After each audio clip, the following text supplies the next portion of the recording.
volunteers provide hope and care to a Somalia family that fled to Malaysia.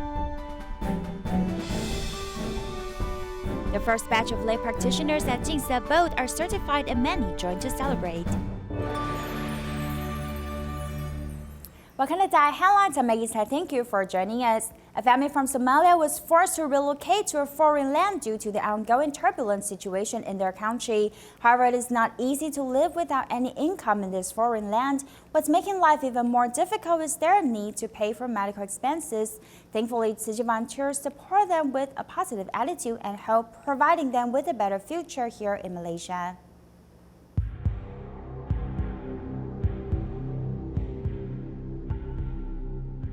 Africa is one of the birthplaces of the ancient humans and ancient civilizations, and it is the second largest continent of the world.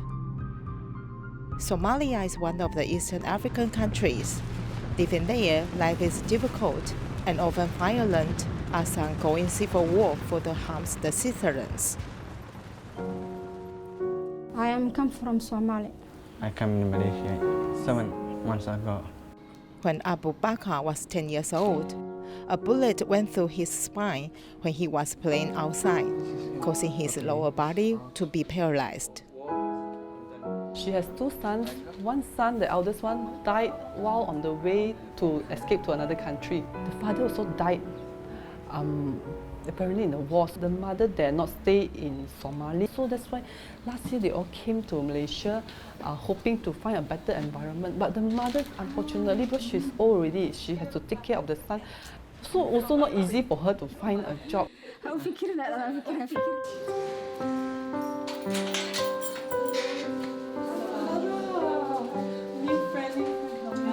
I come in Malaysia and I go in hospital a lot of money in medication. I don't have a lot of money. The son also fortunately got the mother because the son now even he cannot discharge the urine properly. He need someone with medical background. And the mother, the first time when we found her, we saw how come someone can do the dressing so well because the mother is a past nurse. That's why she do it herself because she found out that coming to Malaysia is not cheap to arrange for the doctors or the nurse to do this for the son. I come out in wheelchair. And my day inside and out in living room. Though stuck in this small living space, the volunteers hope to provide a better living environment for them. One poor family, they donate, they give this laptop use already. The son can learn computer. Yeah. Abu Hassan can learn. Yes. Mama can learn. Good. Mama also can learn laptop. Sometimes they know like this is what? Follow. Aeroplane. Plane. Aeroplane? Yes. Another word for aeroplane? Airplane. Airplane. Side is a friend, side is a friend. See? Thank you. Your world become bigger. You can watch news. Actually, it's not easy for them. Even though we may, every time we come here, put on a very positive front face. I hope that even though it's a very short visit, but we hope that this can touch their hearts, that there are still a lot of people who care for them and ask them not to give up. That is very important. Most important, he equipped himself well and also he can guide the mother. Both of them can learn English. At least they equip themselves and if there is opportunity, they can learn. Thank you. I learn English. I want to learn English. I can learn English, inshallah. Thank you very much. Yes, I want to, in school, I want good health. I want to do education very well, and I want to learn more in the future. Many of the blessings we take for granted in life is often missing in the lives of the refugees. By giving them the hope, the refugees can see a better future. However, are you willing to lend a hand to be their beacon of hope?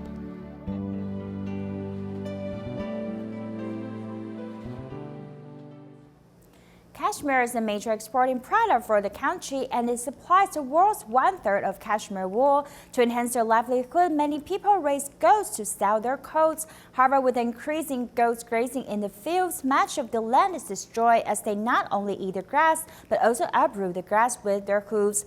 Let's see how Mongolians can deal with this dilemma.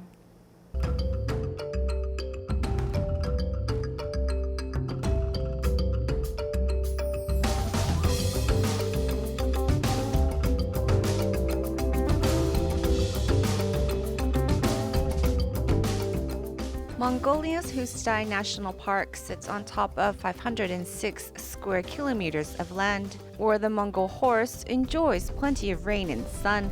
However, with the decrease of grassland, their living space is facing a difficult test. We separate the pastoral zones into light, medium, and severe deterioration. The light category pastoral zone, if we can move the animals away for 2 to 3 years, then the land can easily recover naturally. Mid and heavy deterioration is not recoverable.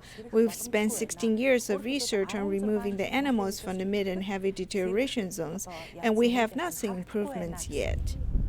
It is this reason that researchers are quick to act on light deterioration zones to prevent the further destruction of the grassland. Professor Unadharma's research takes place inside the Hustai National Park. We can see that the zone is closed off, which is the Mongolia University of Life Sciences research inside the national park. They take into consideration the area's plant life to assess the damages as none, light to medium, and severe. They block off the area with a fence because they want to prevent human and animal interference.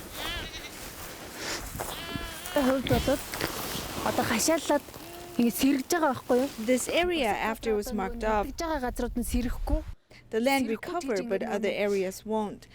This place is recovering because it has been blocked off. But those severely affected, blocking off the land won't help.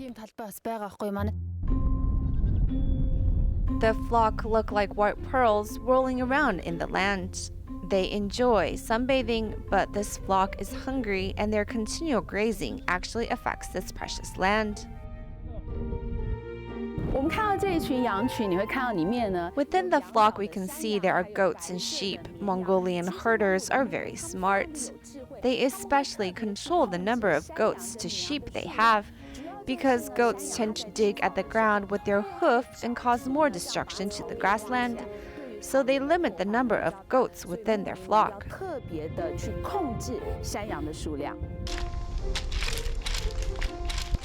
Grass fields which have been grazed by goats cannot be used for other pastoral animals and must lay resting for next year's new grass.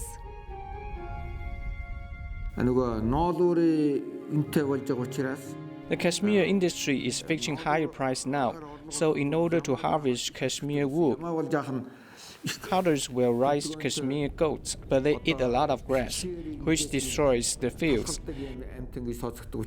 With the increase of goats and what they eat, it has changed the environment and created a desert. Mongolia's cashmere wool supplies about 1/3 of the world's demand, and with the increase of prices comes the increase in number of flocks. Since ancient times, there have been as many as 600 kinds of grassy pastures in Mongolia, but now some of them have been unable to regenerate due to global warming and drought. In the records of the great historian, it is said Ho Chubing defeated the Huns in the Baikal Lake, but the lake here actually means the desert. However, desert life is not the image we associate with. There are actually resilient, short grassy plants living there. In the winter, the plant life we see now will dry up, but it grows in the summer. It won't look like the sandy area we see now. In the summer, the desert plant grows to be about 60 to 80 centimeters, as high as my knee, so this region is all greens. Many people's impression of Mongolia is that of the highland desert, but in reality, there are a vast variety of land types. In the north, there are forests, mountains, and primary forest. In the central region, it's broad grassland, while towards the southern region, it's arid desert. Throughout Mongolia's vast land, only 0.8% of the land can be used as farmland. You can see this farming activity. They are planting wheat because highland regions isn't like Taiwan, which can grow rice. In 2018, the country just finished drawing the first phase of an agricultural district, which covers 497,000 hectares of land. The land, which covers 0.5% of the country, will grow 343,000 hectares of wheat. 13,000 hectares of potatoes, and 8,300 hectares of other vegetables. We can see this is a newly plowed land which will be used to plant wheat. Wheat and potatoes are the main agricultural products in Mongolia, but because of the vastness of the land, 60 to 90% of farmers are unable to use an irrigation system. When the weather is too dry, their harvest suffers. It is estimated that if Mongolia continues to be affected from the world's temperature rising, their harvest output will decrease as the years go on. The country's livestock products are self-sufficient and even able to be sold elsewhere, but its dry and arid temperatures and short harvesting season means it's only suitable for planting wheat, potatoes, and carrots, because in the winter, their farmland are not good for growing anything.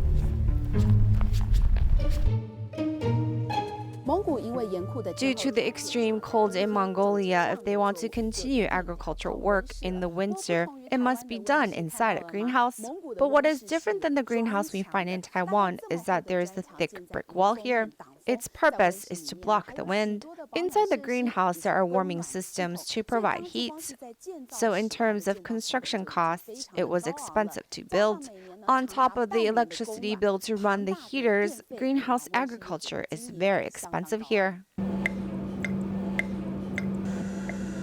This greenhouse is equipped with an irrigation system to save on precious resources. Outside the greenhouse, what looks like a mountain of dirt is actually there for a reason. I'm standing behind a greenhouse. The facility's height is 3 meters, and this pile of dirt is to keep the greenhouse warm. The greenhouse and the distance between the greenhouse is very important. It must be 1.5 times the distance. This way the greenhouse can get plenty of sun. Under the safeguard of the greenhouse, leafy vegetables can grow in the winter, and strawberries can be harvested year-round. However, the price to pay for providing electricity 9 to 10 hours a day to the greenhouse is something only a few companies can afford to continue in the wintertime. Yet this new greenhouse economy is creating new opportunities for the difficult Mongolian agricultural life. Is chocolate good or bad for the children? In today's medical report, we explore the influence of chocolate on children, and let's hear the experts' advices.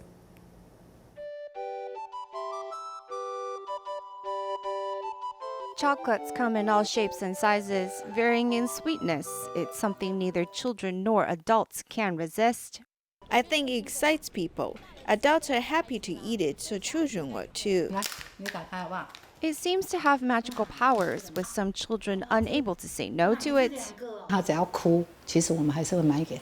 If he cries, I'll buy it for him to eat, because when you give him chocolate, he's no longer angry. Sometimes when I have tons to do, I'll give him chocolate to facilitate me getting tasks completed. This 2 and 8 months old child immediately calms down when he is given chocolate to eat. Thus, when he is upset, his grandmother, out of habit, will give him chocolate to appease his temper. 你最喜欢吃什么？巧克力。为什么呢？这个甜甜。儿子有跟我说吃巧克力。My son has told me when children eat chocolate, they're more active and can't sleep when they need to sleep. 有时候他会很亢奋。 However, do restlessness and big emotions correlate to eating chocolate? It contains caffeine, which can stimulate the children and make him lose his focus. Sometimes these symptoms can be misdiagnosed as a child having ADHD, so we should take extra care to notice if perhaps the caffeine content in the chocolate is too high. Chocolate contains caffeine, which inhibits the child's brain development. He will be easily excited and less likely to calm down.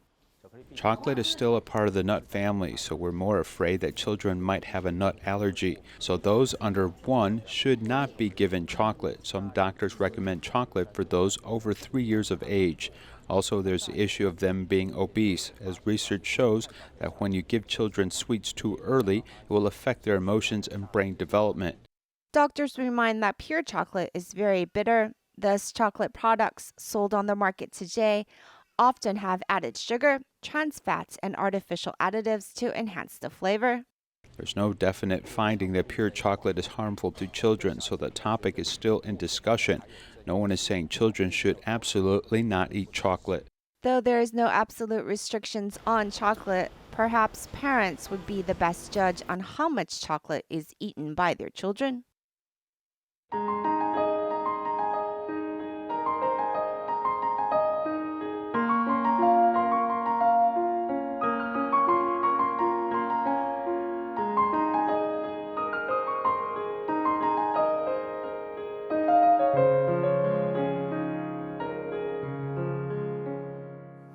September 19th on the lunar calendar is the day Bodhisattva Guanyin had become a monastic nun. It is also an important day for Tzu Chi. The first batch of lay practitioners at Jing Si Abode has been certified on this day. Many of the families of the lay practitioners also attend to this ceremony, bearing witness to this historical moment.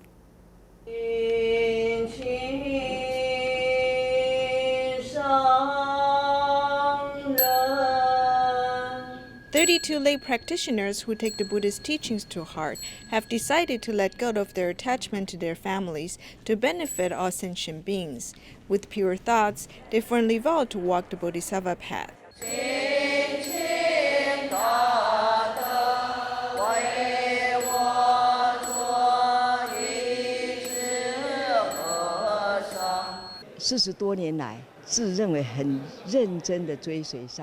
For more than 40 years, I thought I had followed the master closely. However, I've not done enough. Therefore, I've become a lay practitioner.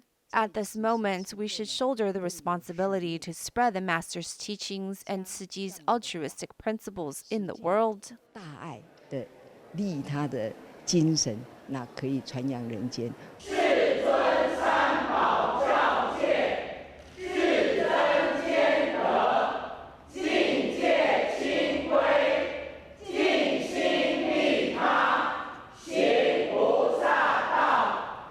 On the anniversary day Bodhisattva Guanyin had become a monastic nun, Tzu Chi's first batch of lay practitioners is certified.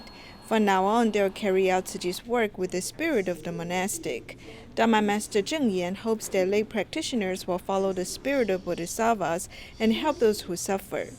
千处祈求千处现，天下苦难人偏多，所以看见天下苦难人，我们呢已经发心立愿，献生命。我们呢总是要为众生，这就是清修士的精神。归入以印证法言，净施法脉，开启了宗门，传承了为佛教、为众生的历程，要开启，起步了。感上人。 Receiving the certification of lay practitioners, they vow to work with one heart and one mind to give up themselves and care for all sentient beings. They will also pave the path of enlightenment selflessly for others to follow. Tzu Chi Center for Compassionate Relief was officially launched on October 13th in New York City. The event was a milestone for Tzu Chi, who has been established in the United States for 30 years. With many good connections, representatives from different religions and races specially come to participate in this important event. 5, 4, 3, 2, 1. I learned a lot, actually. I had no idea they did so many things in Turkey and Syria and all different parts of the world. It's amazing. It is overall a very uplifting, sacred story of how the organization was founded and has continued to grow around the world.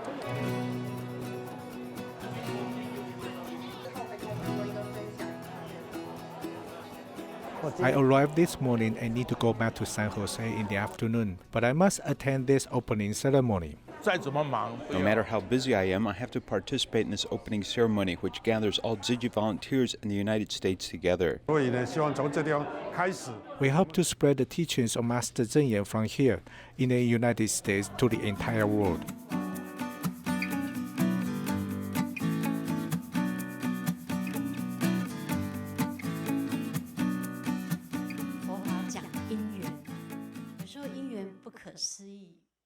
The Dharma teaches about karma, and it's really incredible that we can have such a great place and celebrate with you all today. The whole purpose of Buddhism, as I understand it, is to alleviate suffering. Everyone is being made notice that Tzu Chi is here to spread love and compassion to all.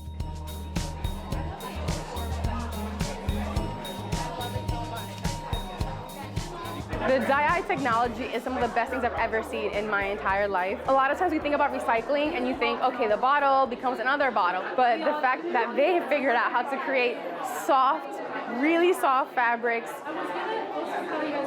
I can't even put into words. On the first floor, we saw dye technology is the focus of the entire first floor. I think environmental protection is a big issue of all human beings now. We hope to attract people to come to this place, the center of the world, to learn about the spirit of Master Zhen Yan and to understand the philosophy of Buddhism, with a view to change the world by compassion and wisdom. It has been 30 years since Tzu Chi first began spreading compassion in the United States. To commemorate this occasion, a delegation from Taiwan is visiting various offices. The first stop is Washington, D.C., where Jing Si Abode Dharma Master shares some wisdom from Dharma Master Zhen Yan.